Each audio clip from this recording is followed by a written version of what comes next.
Hello my dear student, welcome back to my YouTube channel Subhash study centre. 7 March 2024 को जितने भी मेरे प्यारे बच्चे सामाजिक विज्ञान का पेपर देंगे, जितने भी मेरे प्यारे बच्चे कक्षा 10 के विद्यार्थी हैं और 7 मार्च 2024 को सामाजिक विज्ञान विषय का पेपर देने वाले हैं, आप सभी के लिए मैं लेकर के आ चुका हूं इस वीडियो में सामाजिक विज्ञान के 20 सबसे महत्वपूर्ण एमसीक्यू अर्थात बहुविकल्पी प्रश्न। और ये प्रश्न आपकी बोर्ड परीक्षा 2024 में 100% पूछे जाएंगे। जी हाँ मेरे प्यारे बच्चों, यहाँ से प्रश्न आपकी बोर्ड परीक्षा में 100% पूछे जाएंगे। ये मानकर चलिए, आप लोगों से रिक्वेस्ट है कि आप लोग इन प्रश्नों को अपनी नोट्स पर लिख लेना, और जब तक आपका पेपर नहीं हो जाता सामाजिक विज्ञान विषय का, तब तक मैं आपको रोजाना सामाजिक विज्ञान विषय के सबसे महत्वपूर्ण प्रश्न बताता चलूंगा जो आपकी बोर्ड परीक्षा में 100% पूछे ही जाएंगे। तो मेरे प्यारे बच्चों, आप लोग ध्यान दीजिएगा, जितने भी मेरे प्यारे बच्चे कक्षा 10 के विद्यार्थी हैं, आप लोग इन प्रश्नों को अपनी नोट्स पर लिख लेना।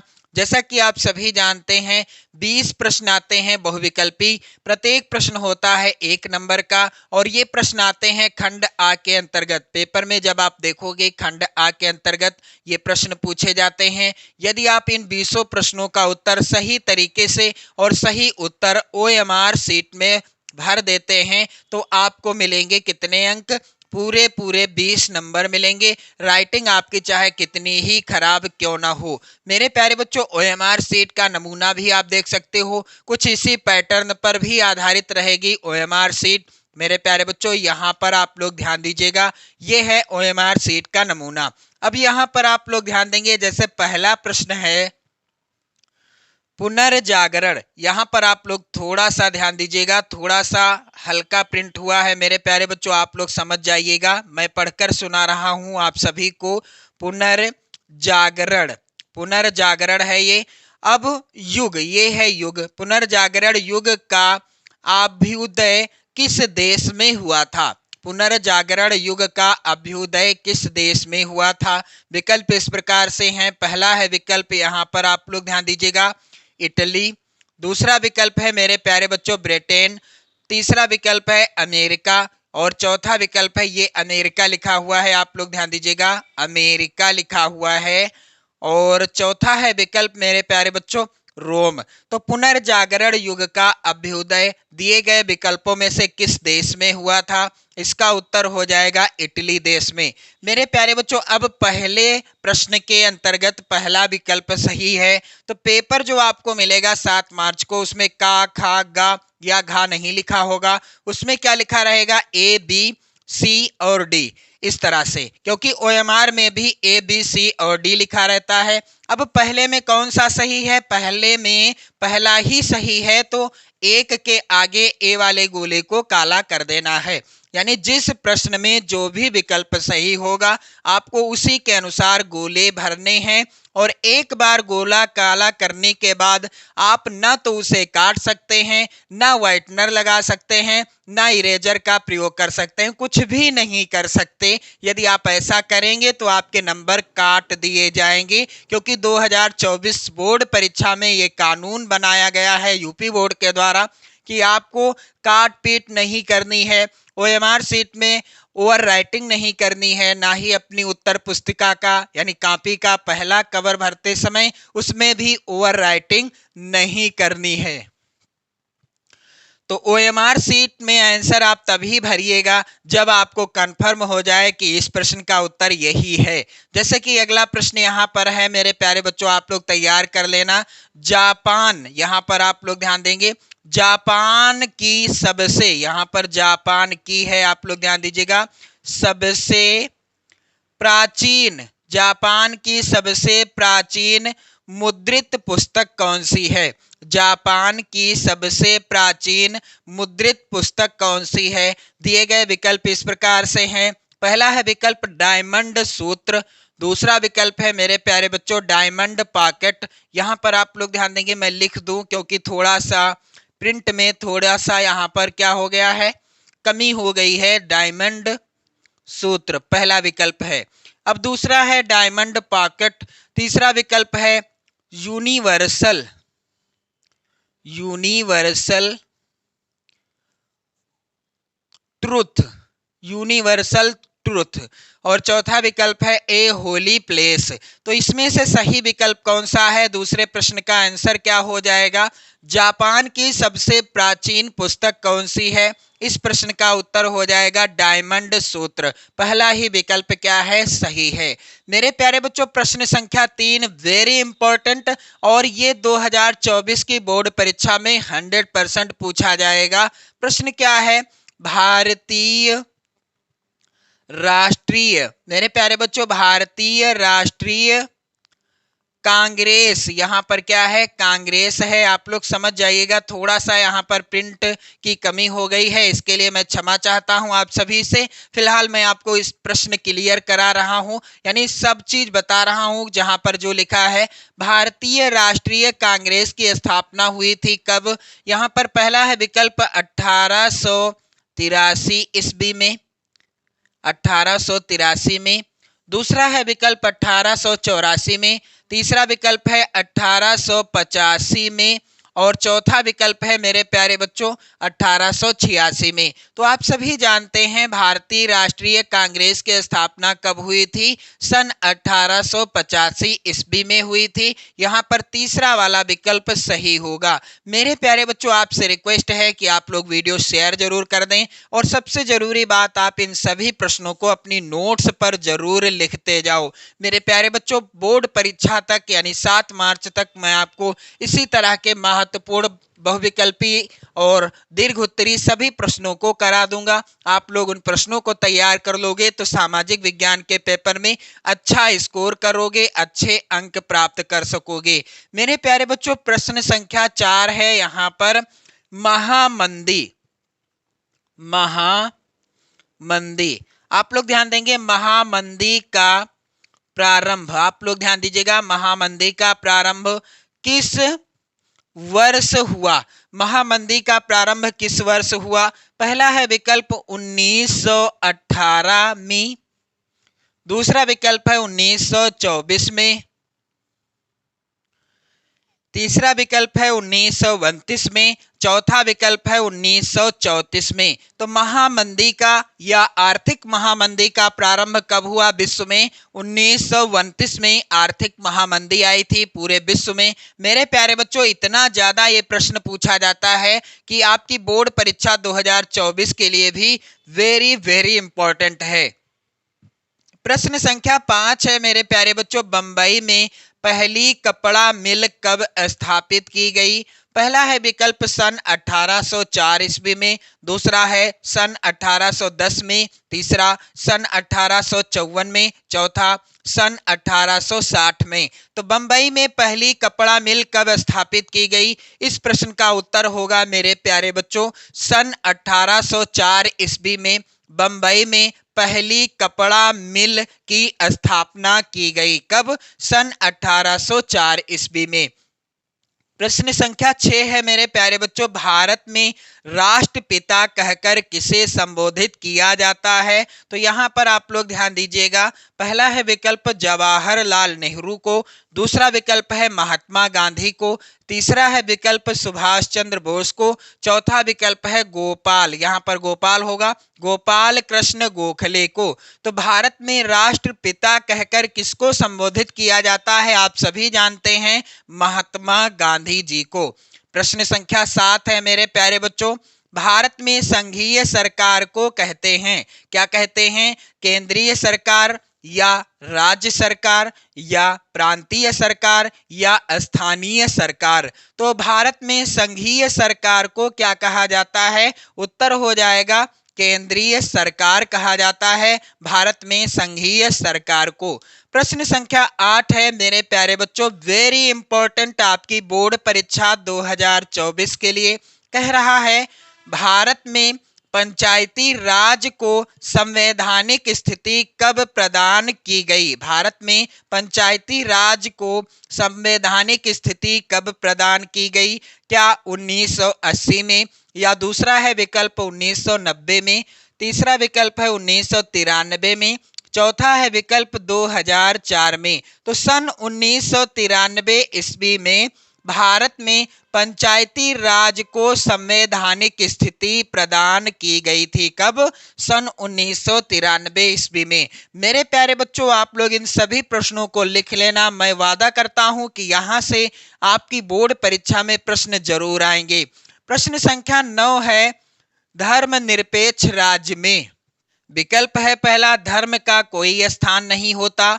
दूसरा विकल्प है, राष्ट्र एक धर्म में विश्वास करता है। तीसरा है विकल्प, यहां पर आप लोग ध्यान देंगे, केवल बहुसंख्यक वर्ग के धर्म को मान्यता मिलती है। चौथा विकल्प है, सभी धर्मों को समान समझना या समझा जाता है। तो धर्मनिरपेक्ष राज्य में क्या होता है? धर्म का कोई स्थान नहीं होता, यह विकल्प गलत है।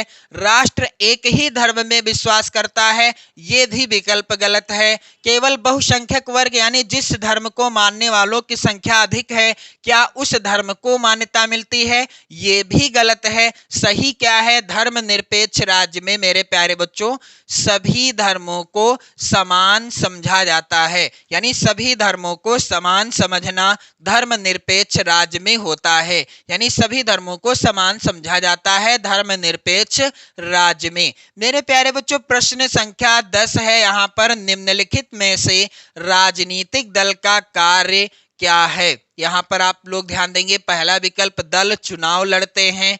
दूसरा विकल्प दल, यहां पर दल होगा, आप लोग ध्यान देंगे, अलग अलग नीतियों और कार्यक्रमों को मतदाताओं के समक्ष, यहां पर मतदाताओं होगा, आप लोग ध्यान दीजिएगा, थोड़ा सा मिस प्रिंट हो गया है तो आप लोग इसको मैनेज कर लीजिएगा।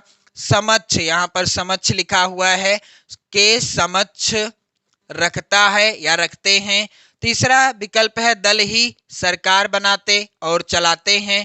चौथा विकल्प है इनमें से सभी। तो यहाँ पर उत्तर क्या होगा? दिए गए विकल्पों में से राजनीतिक दल का कार्य क्या है? दल चुनाव लड़ते हैं, पहला विकल्प सही है। दूसरा है विकल्प दल अलग अलग नीतियों और कार्यक्रमों को मतदाताओं के समक्ष रखते हैं, यह भी सही है। दल ही सरकार बनाते और चलाते हैं, ये भी सही है। उत्तर क्या होगा? आंसर हो जाएगा मेरे प्यारे बच्चों आप सभी का इनमें से सभी। प्रश्न संख्या 11, और इस प्रश्न को मैं एक बार समझा दूंगा, आपसे कभी गलत नहीं होगा, जीवन में गलत नहीं होगा। मेरे प्यारे बच्चों, प्रश्न क्या है? अजैविक संसाधन है, अजैव या अजैविक संसाधन है, दिए गए विकल्पों में से कौन सा विकल्प सही होगा?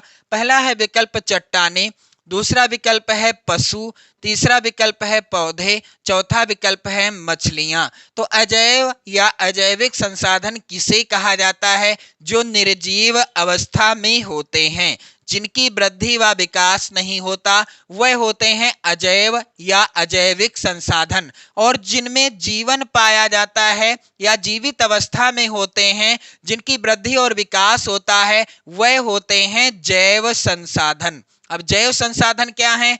पौधे हैं, पौधों में जीवन होता है, वृद्धि और विकास करते हैं। पशुओं में भी जीवन होता है, वृद्धि विकास भी होता है। मछलियों में भी जीवन प्रायः पाया जाता है, वृद्धि और विकास भी होता है। लेकिन चट्टाने जो हैं, इनमें जीवन नहीं पाया जाता और ना ही इनकी वृद्धि व विकास होता है। उत्तर हो जाएगा अजैविक संसाधन है। कौन सा विकल्प सही है दिए गए प्रश्न का? अजैविक संसाधन है चट्टाने। प्रश्न संख्या 12 वेरी इंपॉर्टेंट है आपकी बोर्ड परीक्षा 2024 के लिए, 100% की गारंटी है मेरे प्यारे बच्चों। ये प्रश्न आपकी बोर्ड परीक्षा 2024 में जरूर पूछा जाएगा। कपास की खेती के लिए उपयुक्त मृदा कौन सी है? क्या लाल मिट्टी है या काली मिट्टी है या जलोढ़ मिट्टी या फिर लैटेराइट मृदा? तो मैंने आपको इस प्रश्न को याद करने का तरीका, ट्रिक बताया है कई वीडियो में, जिसमें मैंने महत्वपूर्ण प्रश्न कराए हैं या मॉडल पेपर पक करवाए हैं आप सभी को सामाजिक विज्ञान के। तो मेरे प्यारे बच्चों, कपास की खेती के लिए उपयुक्त मृदा कौन सी है? काली मिट्टी या मृदा है। मैंने आपको बताया था कपास और काली मृदा, कपास और काली मृदा या काली मिट्टी आप कह सकते हैं, दोनों एक ही चीज है, यानी दोनों का पर्याय एक ही है। अब कपास का एक का ले लीजिए और काली का भी एक का ले लीजिए। का से कपास, जैसा कि आप प्राइमरी की कक्षा में पढ़ते थे, का से कपास और का से काली मिट्टी। आप एक ट्रिक से याद कर सकते हैं, कपास की खेती के लिए का से काली मिट्टी उपयुक्त होती है। का से कपास यानी कपास की खेती के लिए का से काली मिट्टी उपयुक्त होती है या मृदा उपयुक्त मानी जाती है। प्रश्न संख्या 13 है मेरे प्यारे बच्चों, सर्वोत्तम किस्म का लौह अयस्क कौन सा है?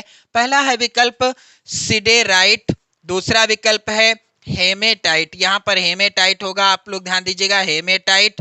तीसरा विकल्प है मैग्नेटाइट, चौथा विकल्प है यहाँ पर लिमोनाइट, लिमोनाइट। तो राइट आंसर क्या होगा मेरे प्यारे बच्चों? सर्वोत्तम किस्म का लौह अयस्क कौन सा है? मैग्नेटाइट है इसका राइट आंसर। प्रश्न संख्या 14 है मेरे प्यारे बच्चों, निम्नलिखित में, यहाँ पर में होगा, कौन सा आधारभूत उद्योग है? यहाँ पर आप देखेंगे पहला है विकल्प लौह, यहाँ पर आप लोग देख नहीं पा रहे होंगे क्योंकि मिसप्रिंट है थोड़ा सा, लौह इस्पात। दूसरा है विकल्प तांबा प्रगलन, तीसरा विकल्प है एल्यूमिनियम प्रगलन, यहाँ पर प्रगलन होगा, चौथा है विकल्प ये सभी। तो दिए गए विकल्पों में से कौन सा आधारभूत उद्योग है? उत्तर होगा लौह इस्पात। मेरे प्यारे बच्चों प्रश्न संख्या यहाँ पर 15 है, निम्नलिखित में कौन से दूरस्थ, यहाँ पर आप लोग ध्यान देंगे, कौन से दूरस्थ स्थित स्थान पूर्व पश्चिमी गलियारे से जुड़े हैं? यहाँ पर पहला है विकल्प मुंबई तथा नागपुर, यहाँ पर आप लोग ध्यान दीजिएगा मेरे प्यारे बच्चों, आप लोग थोड़ा सा एडजस्ट कर लीजिएगा, मुंबई तथा नागपुर, आप लोग ध्यान दीजिएगा मेरे प्यारे बच्चों। दूसरा विकल्प है मुंबई तथा कोलकाता, तीसरा विकल्प है सिलचर, यहाँ पर आप लोग ध्यान देंगे सिलचर होगा, तथा पोरबंदर, चौथा है नागपुर तथा हैदराबाद। तो निम्नलिखित में से कौन से दूरस्थ स्थित स्थान पूर्व पश्चिमी गलियारे से जुड़े हैं? उत्तर हो जाएगा सिलचर तथा पोरबंदर।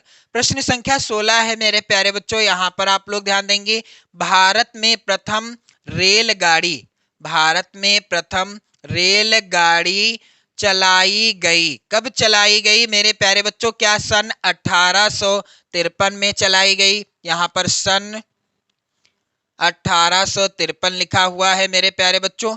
और दूसरा विकल्प है सन 1857 में, तीसरा विकल्प है सन 1863 में, चौथा विकल्प है सन 1872 में। तो भारत में सबसे पहले यानी प्रथम रेलगाड़ी कब चलाई गई? इसका उत्तर हो जाएगा सन 1853 ईस्वी में। मेरे प्यारे बच्चों आप लोग कमेंट करके बताइएगा कि भारत में सन 1853 ईस्वी में जो सर्वप्रथम रेलगाड़ी चलाई गई थी यह कहां से कहां तक चली, यानी किस स्थान से किस स्थान तक चलाई गई। प्रश्न संख्या 17 है, एक ऐसा संगठन, यहां पर आप लोग ध्यान दीजिएगा ऐसा लिखा हुआ है, एक ऐसा संगठन, ये लिखा हुआ है संगठन, जिसका ध्येय अंतरराष्ट्रीय व्यापार को उदार बनाना है। पहला है विकल्प विश्व स्वास्थ्य संगठन, दूसरा है विकल्प विश्व व्यापार संगठन, तीसरा विकल्प है संयुक्त राष्ट्र संघ है ये, और चौथा है विकल्प ये सभी। तो एक ऐसा संगठन जिसका उद्देश्य या ध्येय अंतरराष्ट्रीय व्यापार को उदार बनाना है, इसका उत्तर हो जाएगा विश्व व्यापार संगठन इज द राइट आंसर। प्रश्न संख्या 18 है मेरे प्यारे बच्चों, तत्काल, यहाँ पर आप लोग ध्यान देंगे तत्काल इलेक्ट्रॉनिक डाक किसके द्वारा भेजी जा सकती है? यहाँ पर पहला है विकल्प डाकघर के द्वारा, दूसरा विकल्प वायु परिवहन के द्वारा, तीसरा विकल्प यहाँ पर बहुराष्ट्रीय निगम के द्वारा, चौथा है विकल्प यहाँ पर बहुराष्ट्रीय है, आप लोग ध्यान दीजिएगा बहुराष्ट्रीय, मैं लिख दूं क्योंकि यहाँ पर थोड़ा सा मिसप्रिंट हो गया है, बहुराष्ट्रीय निगम के द्वारा या इंटरनेट के द्वारा। तो आप सभी जानते हैं यदि हमें कोई तत्काल इलेक्ट्रॉनिक डाक भेजना है इसके लिए हमें इंटरनेट का प्रयोग करना होगा। प्रश्न संख्या 19 है मेरे प्यारे बच्चों, भारत में जीविका का प्रमुख स्रोत क्या है? यहाँ पर आप लोग ध्यान दीजिएगा, भारत में जीविका का प्रमुख स्रोत क्या है? तो आप सभी जानते हैं क्या उद्योग है। पहला है विकल्प उद्योग, दूसरा विकल्प है कृषि, तीसरा विकल्प है यहाँ पर व्यवसाय, व्यवसाय है, चौथा है विकल्प इनमें से कोई नहीं। तो आप सभी जानते हैं कि भारत हमारा कृषि प्रधान देश है, यानी भारत में जीविका का प्रमुख स्रोत क्या है? कृषि है। प्रश्न संख्या 20 है मेरे प्यारे बच्चों, कोपरा, यहां पर आप लोग ध्यान दीजिएगा, कोपरा, कोपरा, कोपरा के अंतर्गत उपभोक्ता विवादों के निपटारे के लिए स्थापित किया गया है। यहां पर आप लोग ध्यान देंगे, जिला मंच, पहला है विकल्प क्या? जिला मंच। दूसरा विकल्प है राज्य मंच। तीसरा विकल्प है राष्ट्रीय मंच। चौथा है विकल्प ये सभी। उत्तर क्या होगा मेरे प्यारे बच्चों? यहां पर कोपरा के अंतर्गत उपभोक्ता विवादों के निपटारे के लिए क्या स्थापित किया गया है? जिला मंच भी है, राज्य मंच भी है और राष्ट्रीय मंच भी है, यानी उत्तर होगा ये सभी। तो मेरे प्यारे बच्चों, इन 20 प्रश्नों को आप लोग जरूर तैयार कर लेना। मैं वादा करता हूं कि यहां से प्रश्न आपकी बोर्ड परीक्षा में जरूर पूछे जाएंगे, 100% की गारंटी है। मेरे प्यारे बच्चों, आप लोग इन प्रश्नों को लिख लो, शेयर कर दो, वीडियो लाइक कर दो, अपने प्यार भरे कमेंट भी करते रहो, पढ़ते रहो, मस्त रहो, स्वस्थ रहो। जय हिंद।